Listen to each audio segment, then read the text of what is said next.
আসসালামু আলাইকুম। Hello everyone. আপনারা যারা মার্কেটের টোকেন গুলো স্টকের আগে রেখেছিল, মানে তারা যে নতুন একটা ফার্মিং পুল দিয়েছিল, আপনারা না বুঝে কিন্তু টোকেন গুলো স্টক করে রেখেছেন। এই যে দেখতে পারতেছেন, আমি কিন্তু আপনাদের জন্য একটা ভিডিও দিয়েছিলাম যে যারা আমার ভিডিও না দেখার আগেই কিন্তু স্টক করে রেখেছেন, আর যারা ভিডিও দেখছেন তারা তো স্টক করেননি।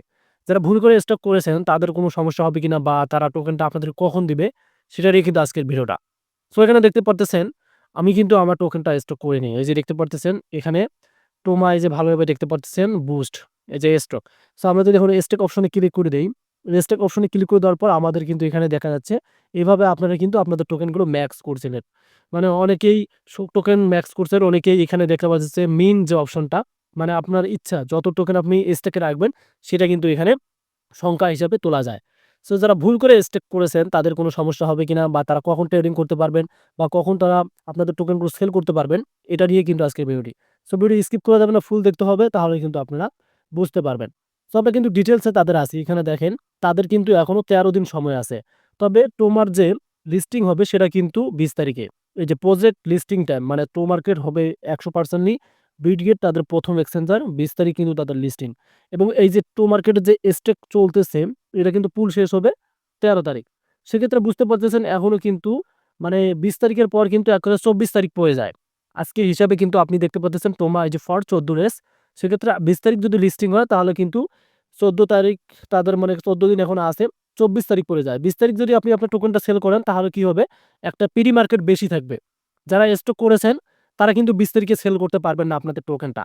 আর যারা স্টক করেন নাই তারা তো ২০ তারিখেই আপনাদের টোকেনটা আপনারা সেল দিতে পারবেন। কেননা এখানে তারা কিন্তু এই যে দেখতে পাচ্ছেন 7 ডে কিন্তু শো করতেছে। এই যে 7 ডে কিন্তু বাকি আছে। এখন একটাই আপনাদের লস্ট হবে, সেটা হচ্ছে প্রথমত কিন্তু প্রি মার্কেট গুলো ভালো থাকে। যেকোনো প্রজেক্টের ১ম এ প্রি মার্কেট ভালো থাকে বা এমনও অবস্থা দেখা যায় যে তাদের প্রি মার্কেট আবার কম থাকে। পরে আবার বেড়ে যায়। যেমন হ্যামস্টার, এক্সএম্পিয়ার এগুলোর কিন্তু প্রি মার্কেট ১ম এ কম ছিল, পরে আবার বেড়ে গেছিল। এখন যদি মার্কেটটা এমন হয়ে যায়, মানে আপনি টোকেনটা স্টকে রেখে দিছেন, দেখা যাচ্ছে পরে আপনার টোকেন ২০ তারিখে বা পর ২৪ তারিখে দেখা যাচ্ছে আপনার যে টোকেনটা ছিল সেটা প্রি মার্কেটটা বেড়ে গেল, তাহলে কিন্তু আপনার লাভ হবে। আর আমরা যারা স্টক করিনি, আমরা যখন ২০ তারিখে আমাদের টোকেনটা সেল দিয়ে দেব, তখন আমাদের কম থাকতেও পারে। সেক্ষেত্রে চিন্তার কোনো বিষয় নেই। কারণ ২৪ তারিখে আপনি আপনার টোকেনটা সেল দিতে পারবেন। সো যারা চিন্তিত ছিলেন আশা করি তাদেরকে বোঝাতে পারছি।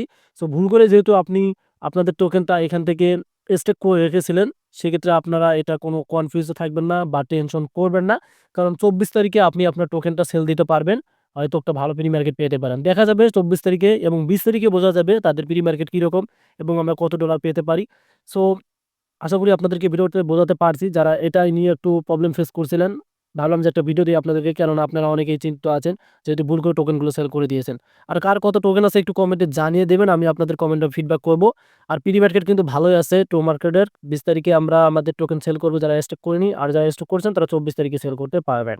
যদি ভিডিওটি ভালো লাগে তাহলে আমাদের চ্যানেলকে সাবস্ক্রাইব করে পাশে থাকতে পারেন। ধন্যবাদ।